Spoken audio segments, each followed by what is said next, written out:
How are you going with your prints? Hope your principles of addition and subtraction and laying things down first and opacity and transparency are all beginning to come together for you. This time we're going to be playing with stencils and also a textured surface, which in this case is a textured wallpaper. And as you can see, I love classic patterns, and so that's the theme of much of what I do with my gel printing. But with this one, we're going to work on sister prints. So they come from the same family, they share the same gene pool, i.e. stencils, and we're going to do a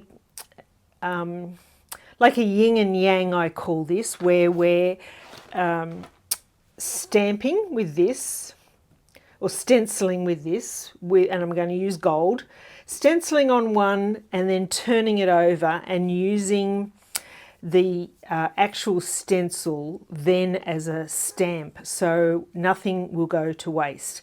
I've got a bit of a colour palette here, so I'm going to start with gold.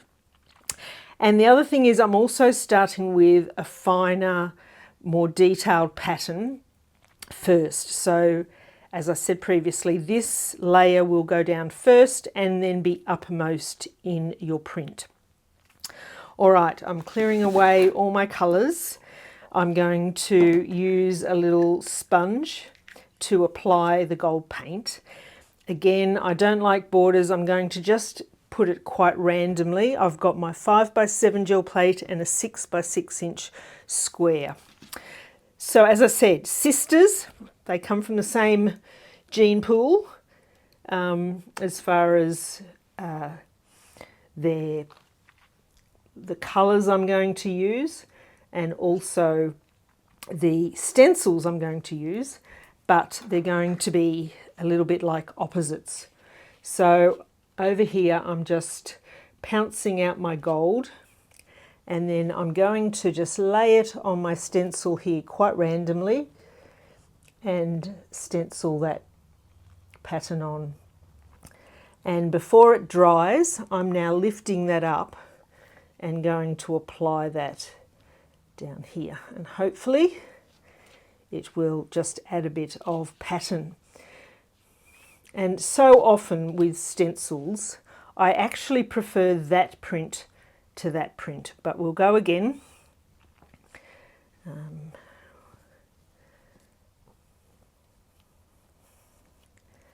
Just using the positive and negative space of a stencil.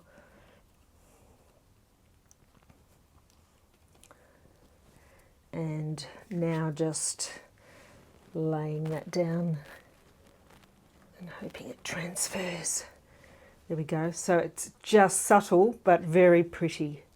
And by using the smaller, finer pattern first, then building out onto bigger shapes.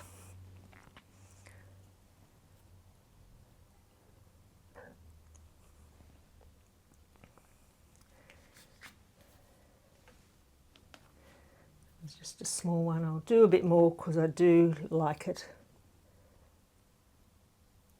Be careful not to move your stencil, and also don't make the paint too thick. Probably just stamp it randomly. I might add some back into that, but not much. Okay. All right, so that might do with a gold. I'm loving that. Less so that, but so it goes to show that the stencil is not necessarily, you know, that negative space, but it can be the used as a stamp as well. So I'm going to use my wet one to clean that, just wipe that down a little bit. I don't always clean my stencils, but that will do. That can dry now. And the second layer I'm going to do is probably a little bit of hot pink. And I want something quite loose with that. Let me just have a look what I've got over here. I'll just get some lines, I think. Now this will be a little bit full on. If I might have to soften the colour a bit if I'm going to stencil, because that's very big areas. That would work nicely with just the lines, I think. I'm going to just use it as a stamp on both this time. And I'm going to mix the paint slightly. So this time I am using magenta in Matisse, magenta Quin Violet, a transparent, with Jo Sonja Opal. And the previous one was golden iridescent bronze, a beautiful gold. Okay, and it probably doesn't matter that I've got a bit of gold in that. Mixing those colours, can you see that okay? Just pouncing there. And I'm going to just build up the pattern on these lines, and instead of using it as a stencil on one, because I think it was going to have two bigger places, I'm just going to stamp it on both.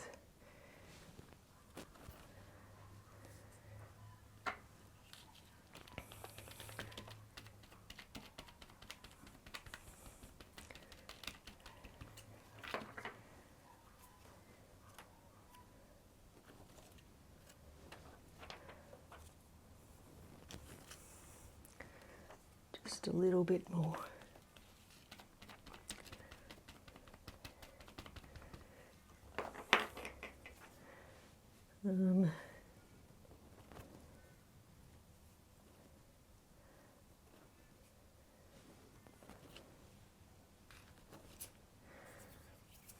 Okay, so as you can see, they're similar but different, just like sisters.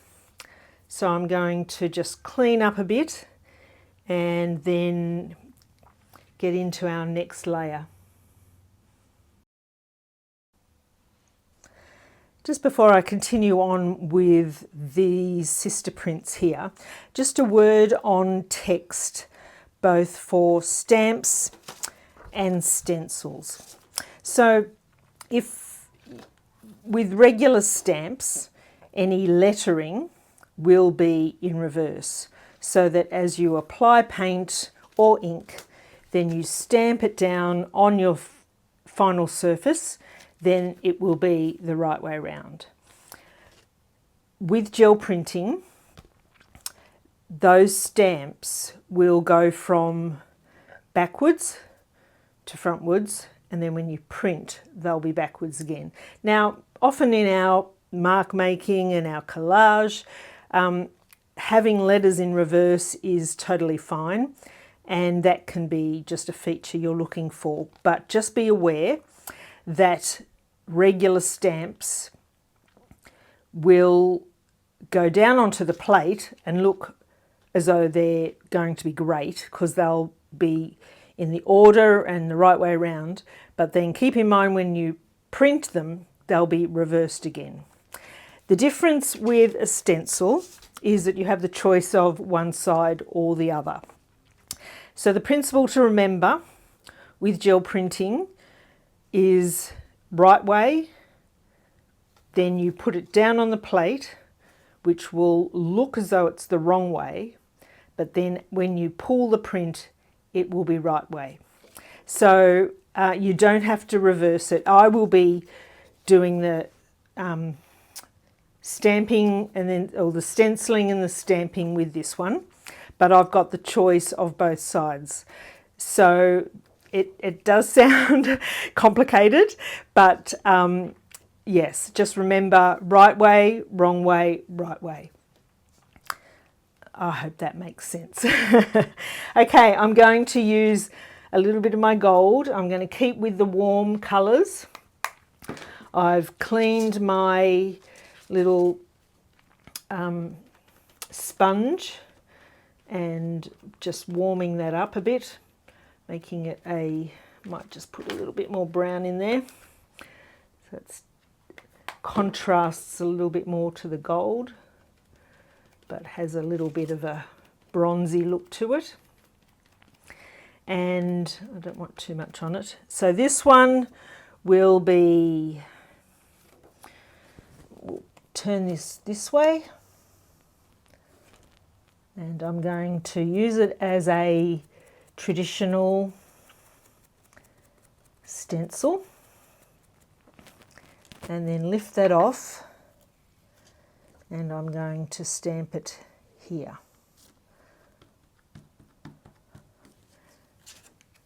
Okay, so that's this sister look. So I'm going to just go, which one? I'm not even taking much notice of what I'm stenciling out of there. I'll put what these stencils are in the description or in a PDF, so you will be able to get that information if you'd like.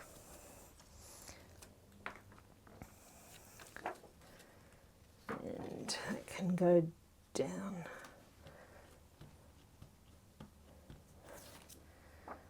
Okay. And I don't think either of them need, usually I work in odd numbers, so I tend to do 3s of things. I might just do ever so little bit of text just there. And use that here.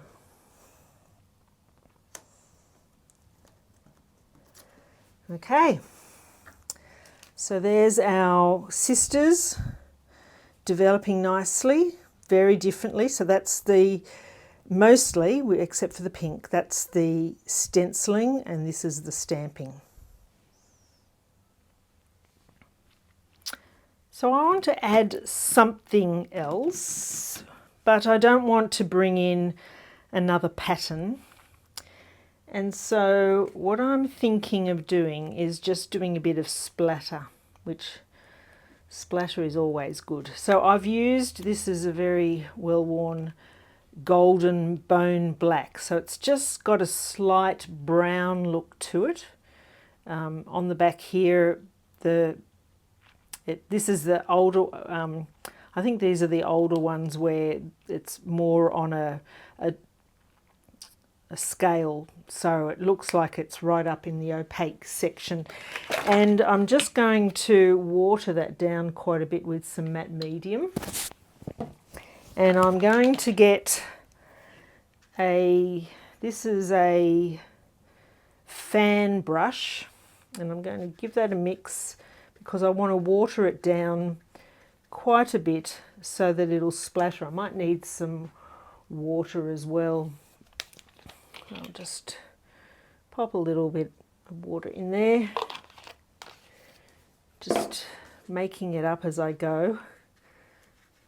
Oh, it's probably because I'm on the pink there.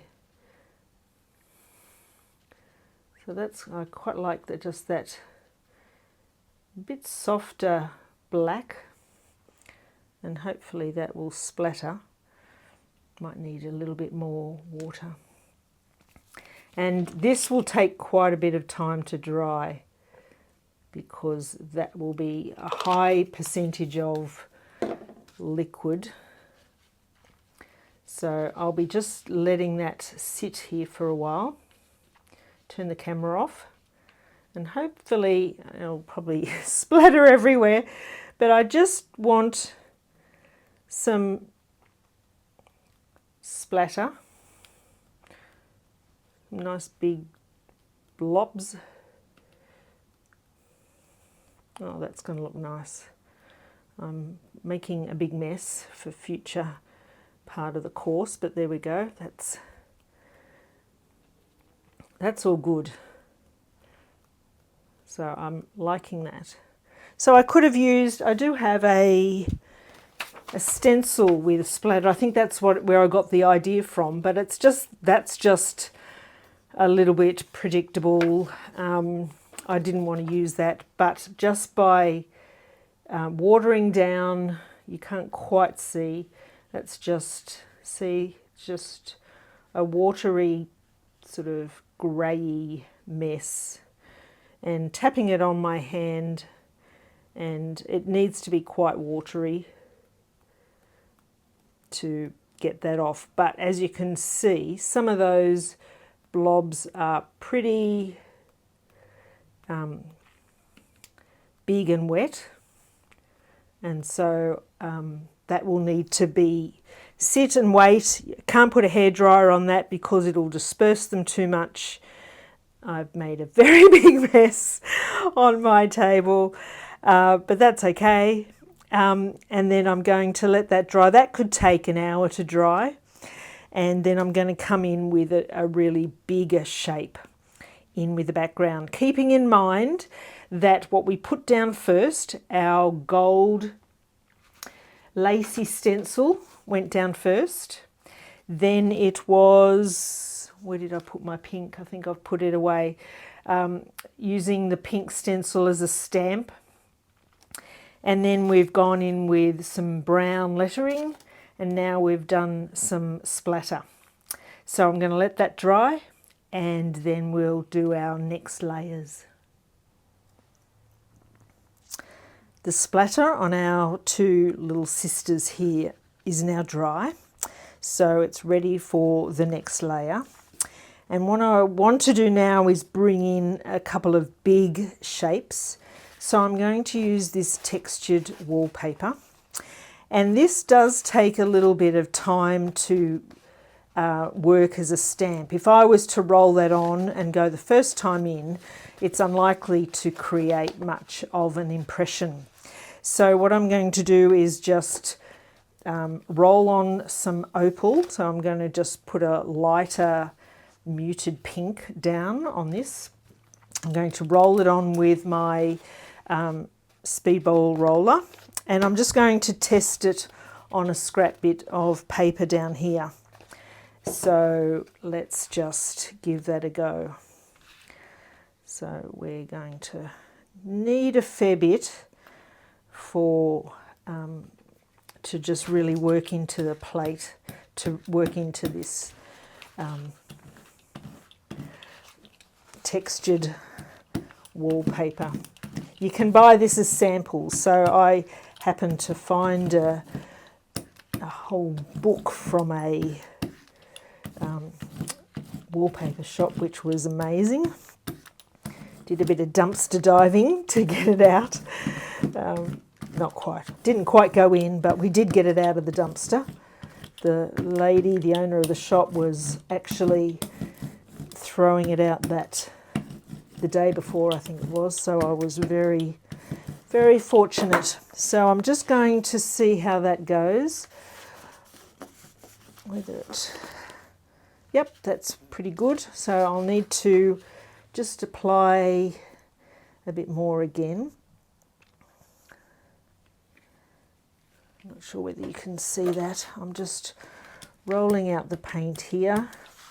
I don't want to fill in all the gaps, so it's just a matter of rolling that on, and it's sitting up on the raised surface, and I will print on this one first.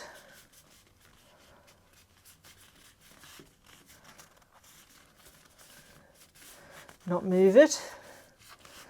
See how we went. Oh, there's a fair bit on there. Probably didn't think there would be that much, but there you go. And I'll just top that up a little bit more. I might make this one a little bit lighter and then turn it round a bit so that it's upside down compared to that one.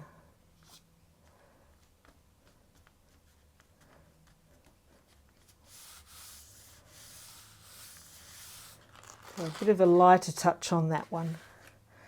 And so they're looking similar, but different.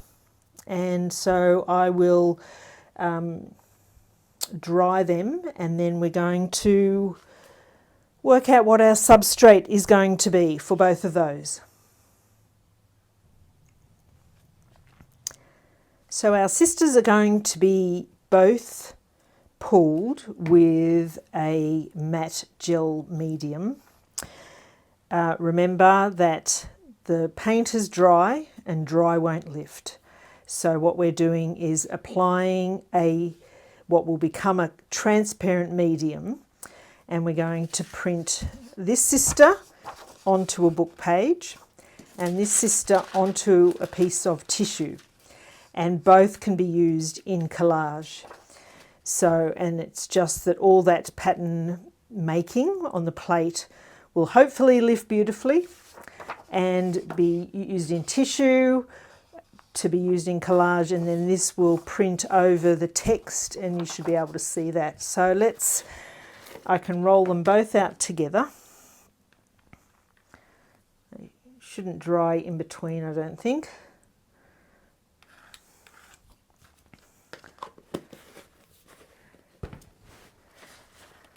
And just grab our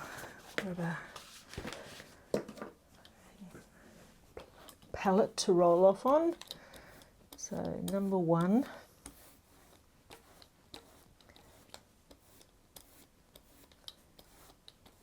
Okay, so I will put that on straight away.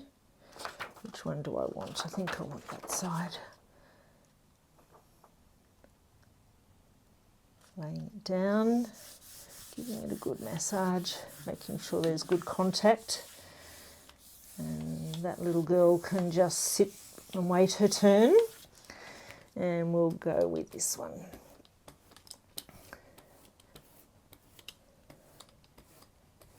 So really, it's just an incredible benefit to be able to use a clear medium onto tissue, and it just opens up so many possibilities with your collage making. So I'm just making sure I catch that at the front and don't get too many creases in it. Lay it down gently, and that's pretty good. So we're just going to dry off both of those and give them a little massage, keep them both happy. And I'll get the hairdryer onto them.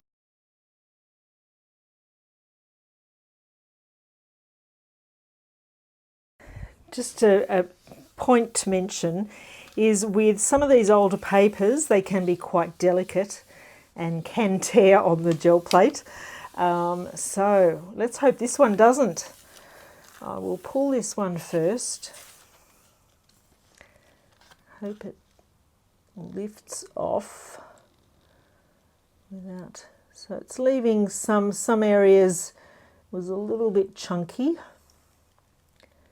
It could be that it's tearing slightly. What you can do is also turn it over. It's not too bad. It's just leaving a few little bits and pieces where it was thick. Just got to be careful that it doesn't start tearing. So if you just catch it before it does, which is possibly there, and there we go. So that's print number one.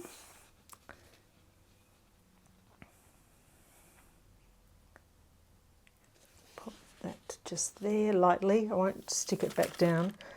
And then see how sister number two went.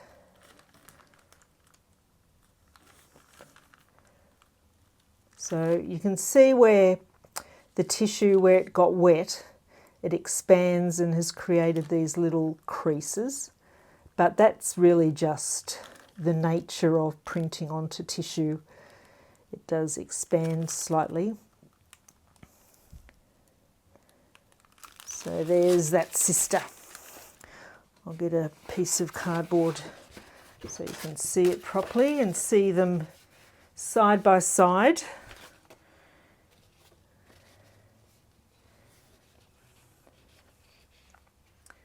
Which one do you prefer? I think I've got a clear favourite, but I'm not going to tell you.